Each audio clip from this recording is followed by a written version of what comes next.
Yun ang tanong nila lagi. Unang-una, wala po ako dito for the interim release. Pero nandito po ako dahil sa International Criminal Court at sa kaso ni dating Pangulong Rodrigo Duterte. At dahil sa ating bayan. Dahil ang dami-dami natin,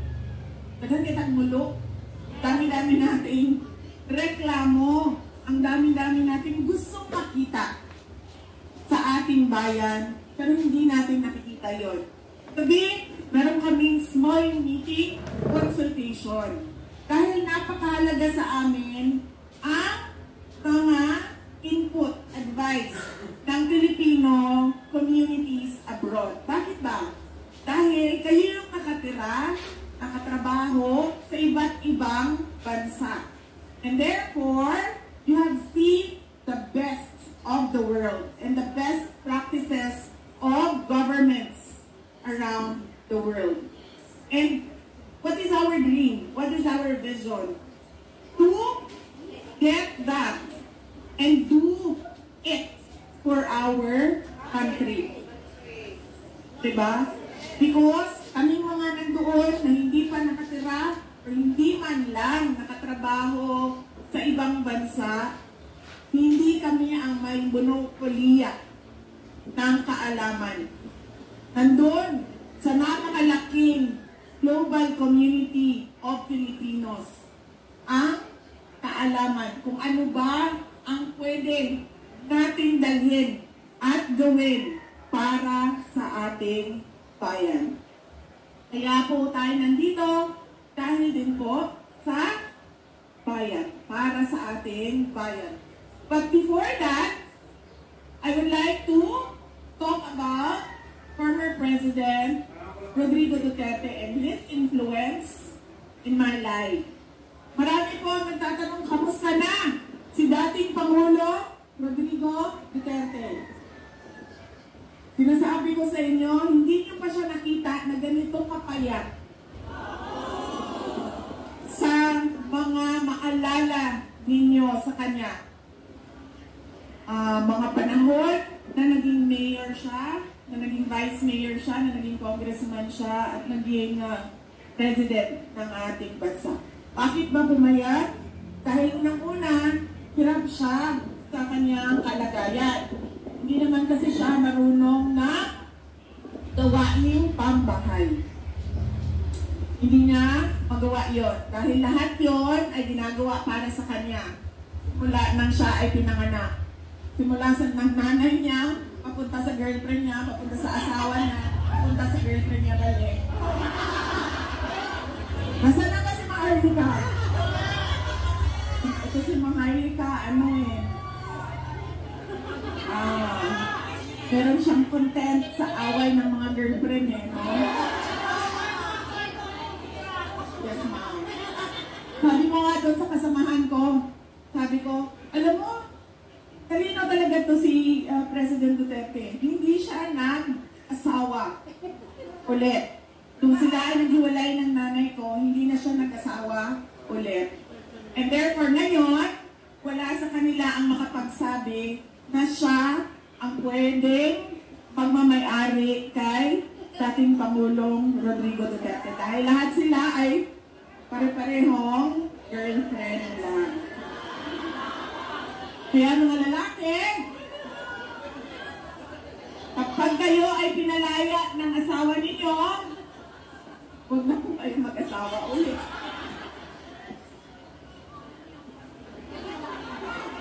Diba? Asan ako? Kamusta na siya? Ayun. Hirapan siya.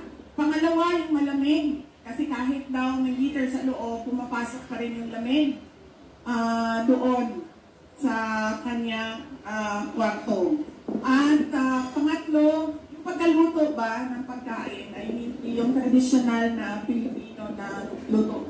Naiintindihan namin na sinusubukan talaga doong detention unit na bigyan siya ng pagkain na magugustuhan niya dahil it's culturally appropriate. Pero syempre, sabi nga ng mga Pilipino na tiga-Hague, ang mga Dutch daw hindi marunong magluto ng kanin. Oo. Hindi daw sila. Pero nagpapasalamat kami. Kasi ilang araw lang na dumating si Pangulong Duterte sa Hague ay gumawa sila ng paraan na mabigyan siya ng kanin o rice sa kanyang meals. Kaya nagpapasalamat kami doon. And syempre, yung lungkot niya na wala siya. Yes, ma'am, isa din yun, yung lungkot niya sa walang girlfriend. Pero, may just say, ma'am, no? Kasi magaganda yung mga lawyers niya. Yung isa is a Singaporean, Spanish. Singaporean Spanish siya. Yung isa is Dutch. No? At araw-araw yun, bumibisita sa kanya.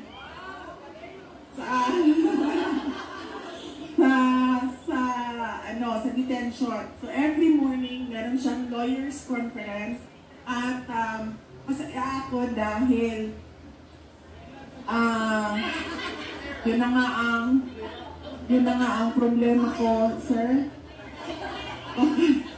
Makaligawan ba?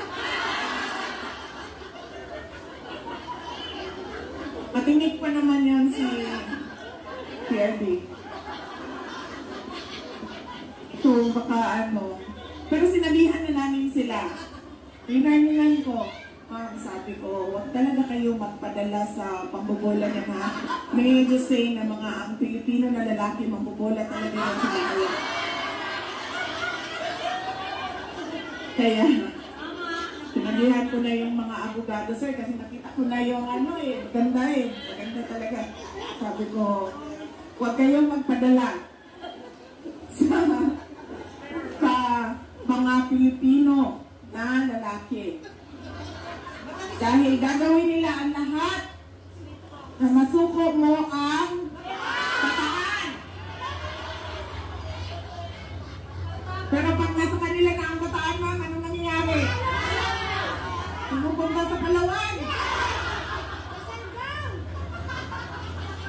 Nasa Siargao?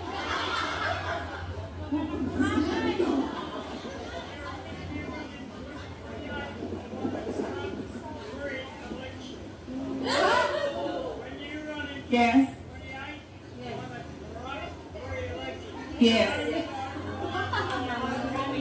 That is what we are working on. That is what we are pushing for with our senators that are allied with the political party of President Duterte. Discuss ways where we can improve on the election.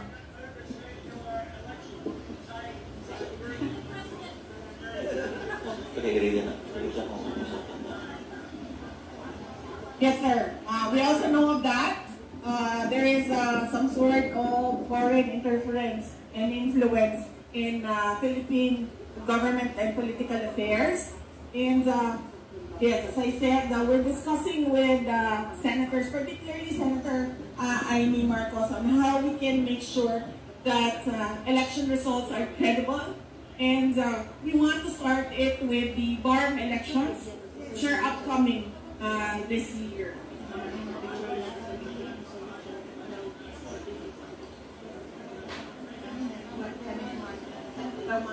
Ma'am, di ko kadungog. Yes, election. BARM.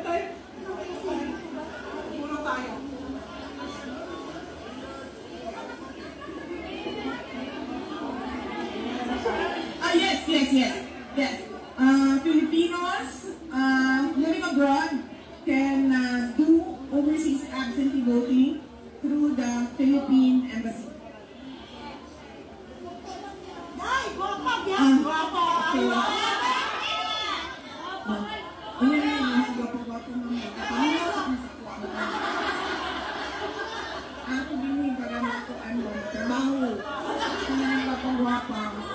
But you know, may I just say, kagwapo ang skin ang ang maganda ng putis, ang malamig na klima. Na, alam mo ba, gumaganda yung kutis mo kasi nagsasarado yung pores mo. Tapos naisip ko, sana ganito sa Pilipinas, no? Malamig sa mukha, malamig sa leeg, pero hindi malamig sa likod, hindi malamig sa lower back, hindi malamig sa tuhod.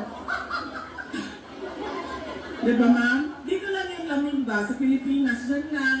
Pag naglalakad ka, pero dito sa baba, kung saan masakit pag malamig, wala. Para maganda ang kutis lagi ng Pilipina. Hindi yung konting ano lang, konting init lang, meron na kaagad, breakout, meron na kaagad. Pwede, ma'am. Pwede ang bugnaw din lang. Yung malamig dito lang. Dito, dyan, malamig. Pero dito sa baba, wala nang lamig. Kasi ma'am, sa totoo lang, ma'am, gusto ko na talaga mag-jacket. Pero dahil nagtatrabaho ako, ma'am, kailangan ko, ma'am, uniform. Sabi, his influence in my life. Unang-una, education.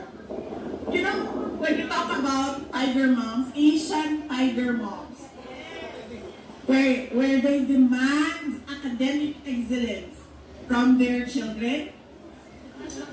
In my family, it was a tiger dad, not a tiger mom. Nasabi ko sa inyo, sa sobrang bait talaga ng nanay ko, kahit gusto mong maging bulaklak, sasabihin niya sa'yo, go ahead, become a flower.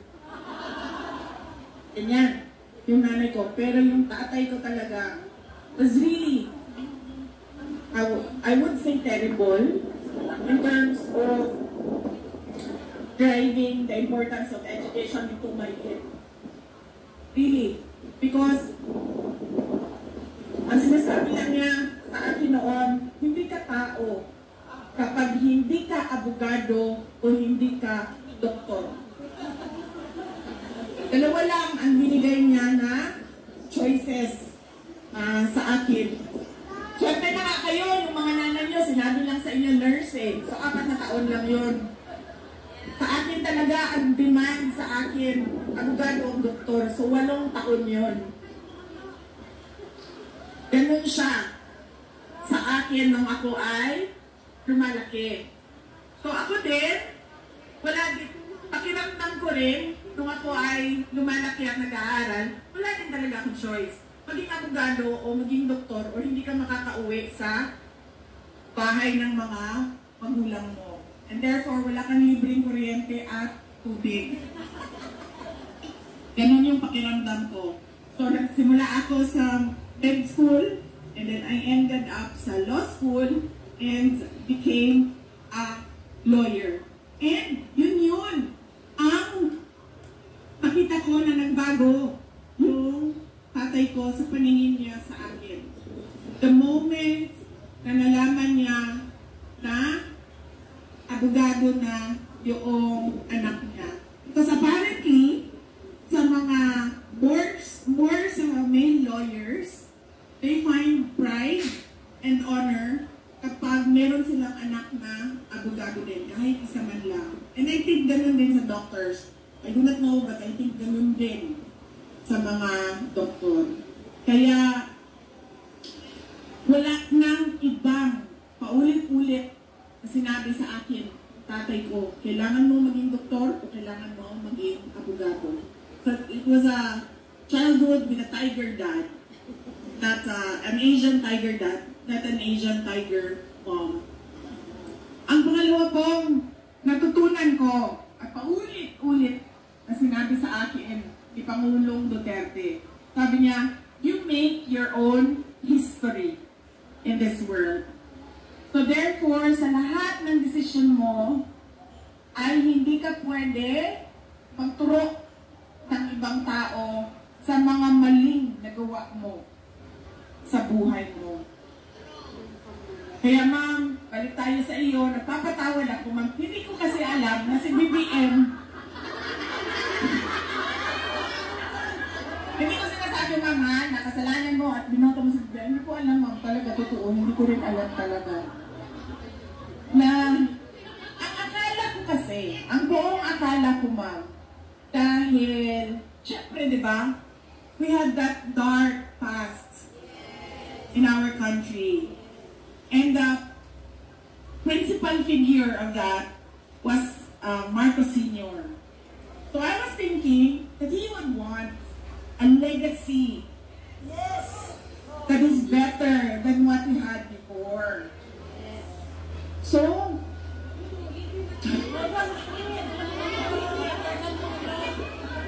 unfortunately, I did not vet properly my running mate, ma'am.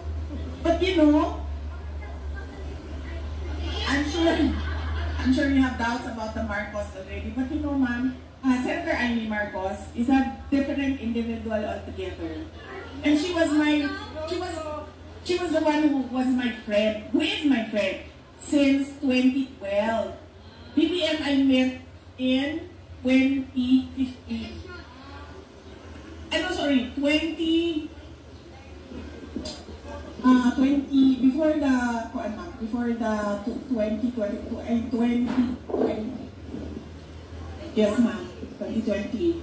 BBM I met in 2020 when they visited Davao City. So, yes.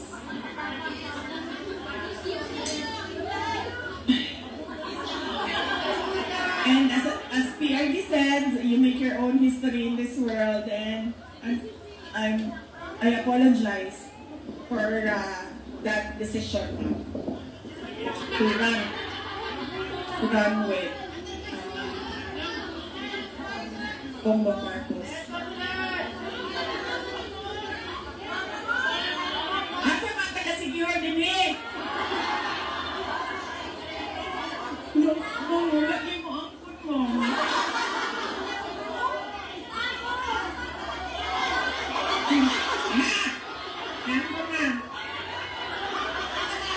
Bunat-bunuting.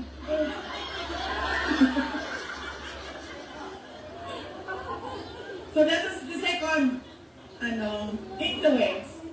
That is that you make your own history in this world. Hindi mo pwedeng sabihin, kasalanan ito ng tatay ko, kasalanan ito ng nanay ko, kasalanan ito ng asawa ko, ng boyfriend ko, kasalanan ito ng boss ko. Kasalanan hindi. Paulit-ulit niya sinasabi sa akin, you make your own history. So you have to own up to all the mistakes, the decisions, good or bad, their life. That's true. Third, ano nga ba yung third, ma'am? Di ka pwedeng umiyak. Kahit anong mangyari, hindi ka talaga pwede umiyak. You cannot cry at all. Ma'am, when I was 5 years old, and this is so traumatic for a 5-year-old. In fact, 5 years old, you don't have memories, diba? When you were 5 years old. But ako man, I do. So, nakatira kami sa GSIS, sa Davao City. Natutulog kami sa isang, kasi maliliit pa kami ng kuya ko, natutulog kami lahat sa isang kwarto. So, ang katabi ni, dalawang kama yan, ganyan. Ang katabi ni Manong, si Mama. Wala kasi basta yun, ma'am, kasi GSIS pa ito. So, this was in the 1980s. Early 1980s. Tapos, ako, and then si PRD. And then, you know, ang bata ba, hindi mo alam kung ano, hindi ko na maalala kung ano yung reklamo ko at ano yung sa to akong sapot, hindi na ko makahinugtog. Pero, nabuisit siya sa akin, umiiyak ako, sabi niya, kumiyak. Sabi niya, tas, diba, I mean, sinusubukan natin huwag umiyak, diba? Pero nandiyan pa yung, and then even sobbing is not allowed. Oh, really tough love. But it helped me. It helped me become a better person. So you cannot sob. No sound at all. So you can cry, but only tears. But you cannot show the tears. You cannot sob. Not allowed. So I was like, And then he said, oh, I've had enough of this. You go out, you stay in the living room, and you sleep in the living room. So, I was 5 years old, and then hanggang ngayon takot man ako sa cockroach. No? And I think kasalanan ito ng tatay ko ba? Takot ako sa cockroach. You know that flying cockroach? Wala yung mga maliliit na cockroach na yung mga lumilipad, yung pag tinignan mo siya, pupunta siya sa iyo. Yung mga ganyan na cockroach. And then, sent me out into the living room to sleep in the living room, and then he locked the bedroom door. So they can sleep peacefully, and then I can cry freely outside. Huh? Oh. And then when you're 5 years old, your imagination runs wild. It was dark. I cannot reach that light switch. So it was dark, and the only light is from the outside back, the street light. And then I can remember, ang imagination ko, ang sobrang laki na daw ng mga cockroach. Mga ganyan na, yung imagination mo, tapos habang natutulog ka, gagapang sila lahat sa iyo, mga ganyan. So, ganun siya. Hindi ka pwedeng umiyak at hindi mo pwedeng ipakita ang iyong mga luha. Noong isang beses, magkasama kami ni Kitty na bumisita sa loob ng detention unit. And then sinabi ko sa kanila, kay Kitty, huwag kayo umiyak ha, kasi ayaw niya. Sinabi niya sa akin, kasi nung unang mga araw na nandun siya, ako lang yung bumibisita. Paulit-ulit niya sinabi sa akin, ayoko bumisita sila, kasi alam ko maghihiyakan. Sabi ko, ako nang bahala, sabihan ko sila. And then this Kitty, hindi niya napigilan isang beses, hindi niya napigilan talaga. She started, pero nandun siya sa likod ni PRD. And apparently, narinig ni PRD. Kasi sinabihan siya, you know what, your tears don't help. So sabi ko din sa kanya, told you not to cry. So, ganon. Hindi ka pwedeng umiyak. Make your own history in this world. And the importance of education in the lives of our children and grandchildren and great-grandchildren. Because that will really influence change in our country. And so my next, okay ba kayo? Yes! Okay na po, ma'am?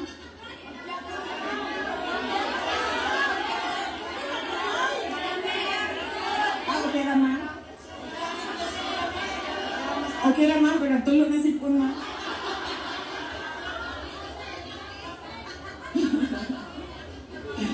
And so, my next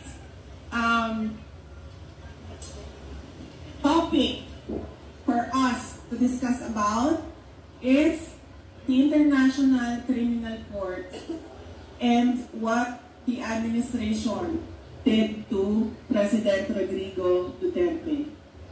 Alam nyo, marami ang nagsasabi sa akin, nasaktan talaga sila nung makita nila na hindi pinalabas sa airport, dinala sa Villamor Air Base at tinulak paakyat sa aeroplano. And he was too weak to run and resist what they were doing to him. Pareho tayo, ma'am.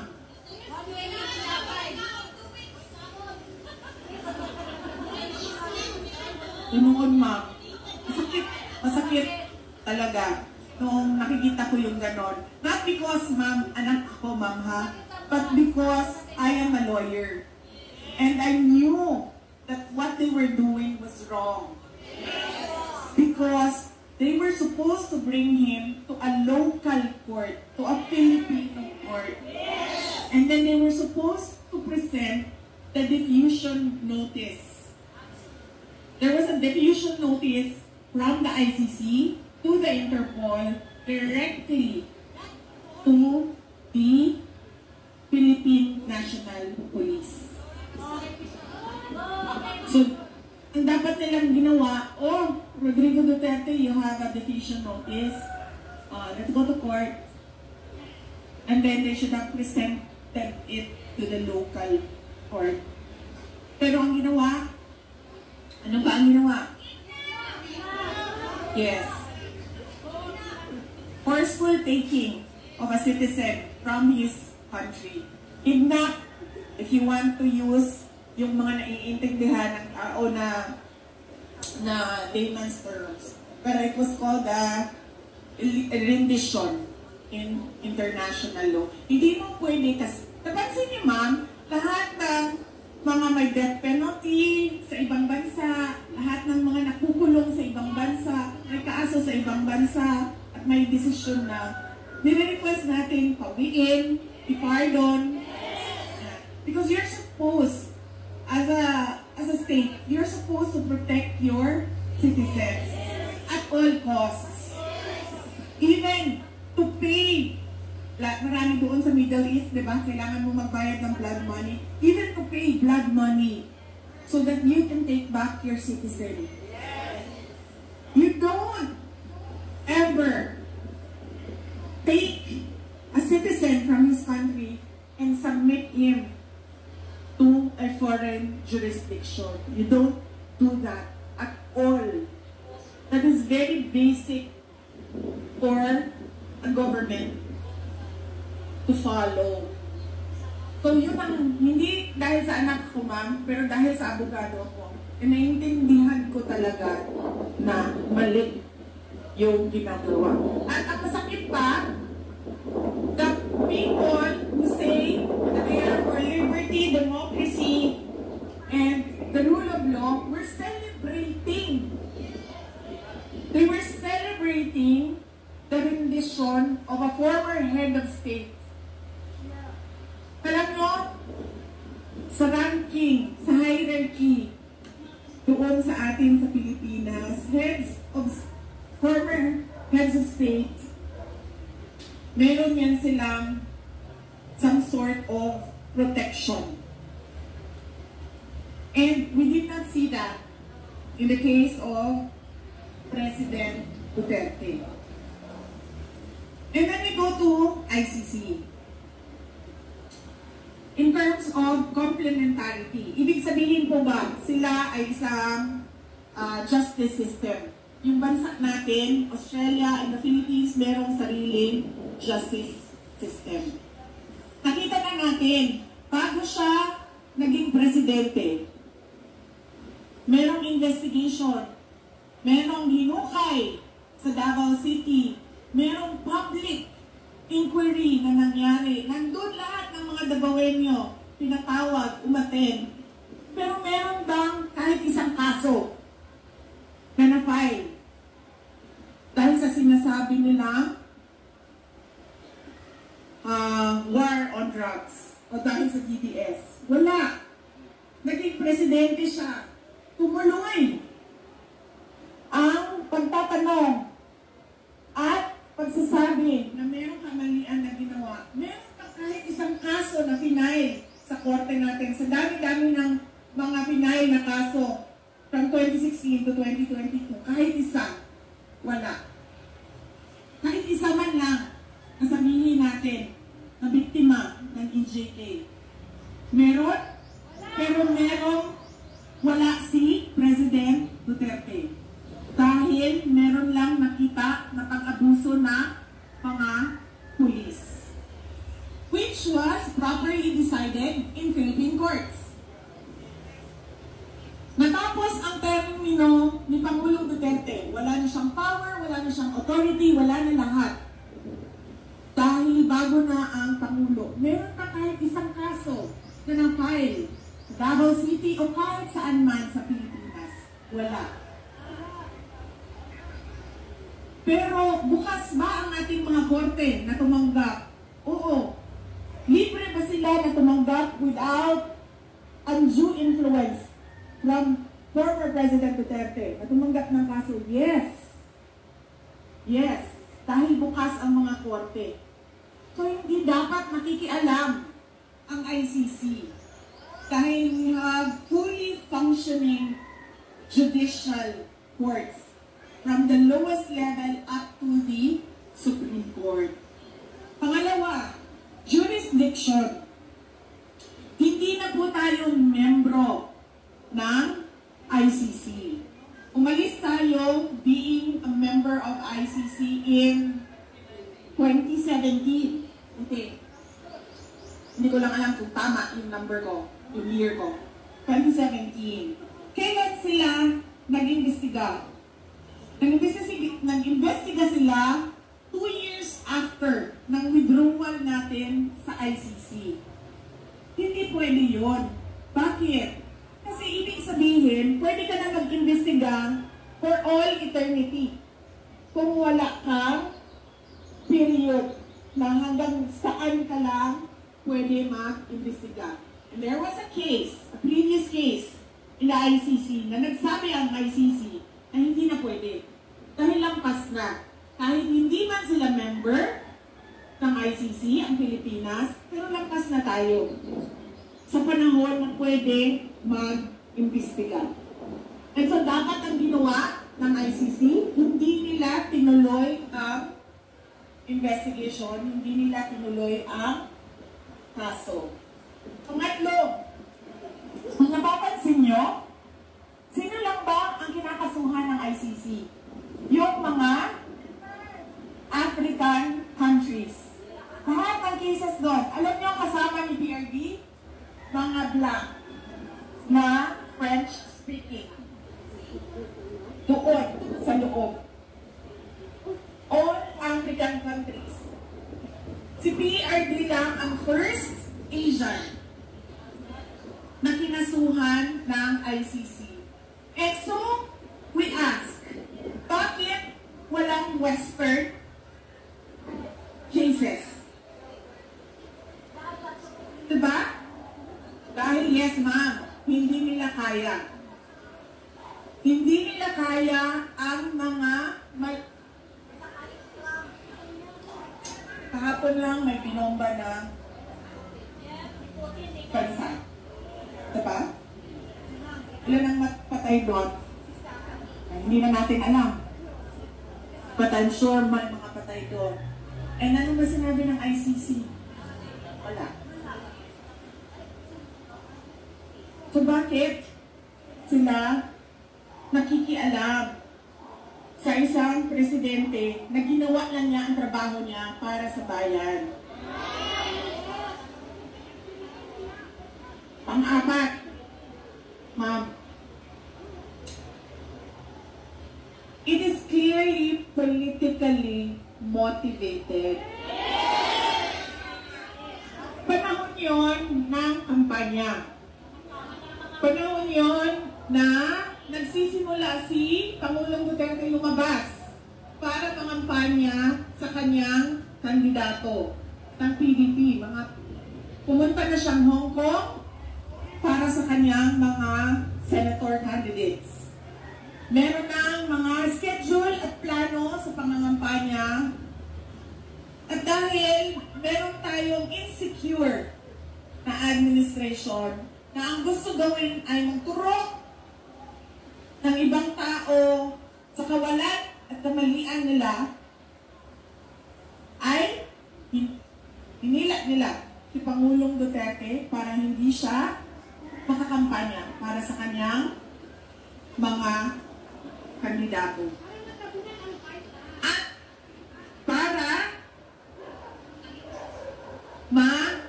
para tanggalin si Inday Sara. Ang but bitaw, uy nga no. Uy ma'am, wala din ko nasagot nga si Inday Sara na lang ma'am yun.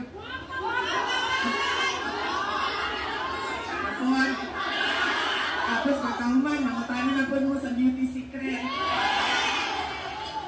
Kuan ma'am, Nature Republic na sunblock.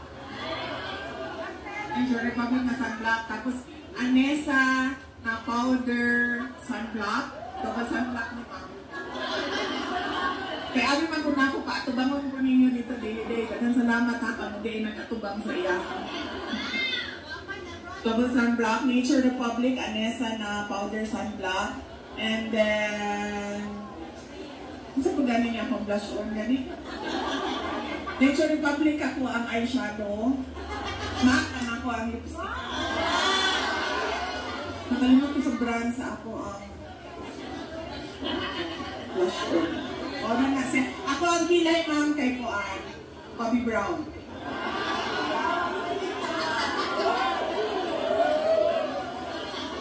Nakatawa ko ba kay Kaya? Bago mo dito sa Kuan sa Hey. Ano sila, kagwapa mo ni mo tayo. Yung usap na, inausap na ni may unaw. Ako ma'am, make-up mo ko ma'am. Ako sa ilahan, make-up ko. Ano yung ako ang Kuan? Ano yung ako ang ginagamit? Nature Republic, Revlon na press powder. Ako ang NARS ko, ginagamit ako at the time. NARS na blush on, lipstick. Daghan nag-ato og SM. Kahibaw ko ani. Kay, ako po, nagpapalit ko sa ako ang press powder na natural tan sa Revlon. Nagkurot naman. So, anak ko sa ako ang kauban. Anak ko, palihog ko bi ato dito sa SM. Tadaw, ato sa SM, kaya palit akong press powder na natural tan. Pagabot niya dito, siya. Atong press powder na natural tan, tapos, yan, atong babae. Daghan ang ita, anak, kay tungod kay Inday Sara. Siya. Wala na dinhi sa amoa.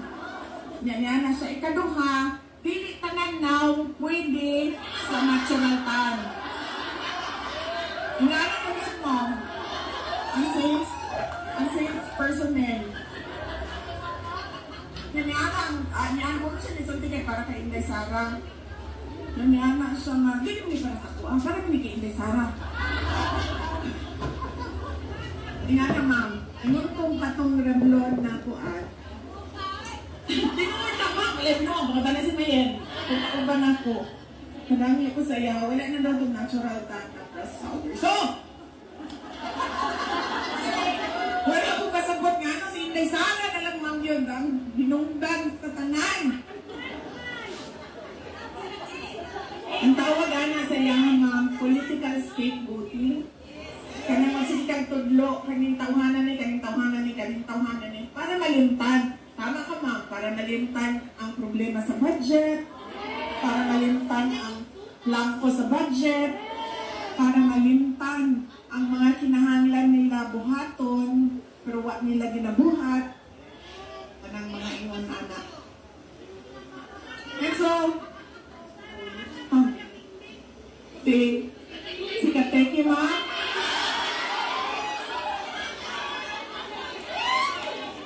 kasi ito siya mabuhay. Naka-off man siya ma'am. Kung nako'y kauban din ma'am ka ng angkol ni Katiki. Ang tawag nga ako sa iya, kaya tigulang naman siya ma'am no. Ay, sorry sir.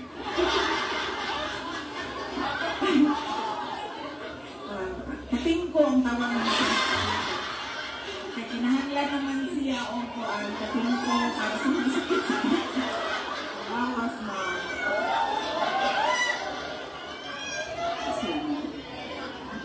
Si Tom Cruise pero dili. Ay,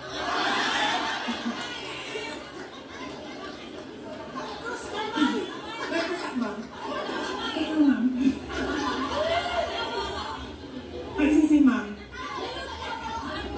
Ay, wala akong katawa niya. Ang buta na nila ma'am eh. Kung siguro na sila. Wala sila nalipay sa ilang trabaho ma'am. Kung natin mo katawa.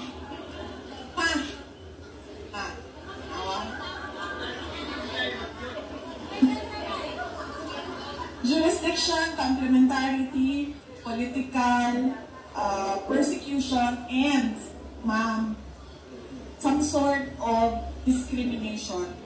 Because why only Africans? Why an Asian? Why not the Western leaders? Diba? Yes. Kasi tayo lang din naman ata ang bansa sa buong Pilipinas na kukunin yung kanyang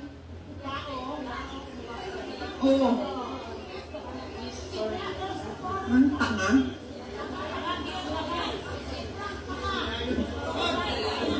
Nakakahiya. Nahihiya ako. It's shameful. Because, yes ma'am. It's shameful because the world was watching and then they were completely taken aback that there is a government who will deliver. It's citizen to a foreign jurisdiction to be jailed in another country. When all of them are getting back all their citizens. So that is the ICC map. And then we go to the Philippines. Our favorite topic. Ang dami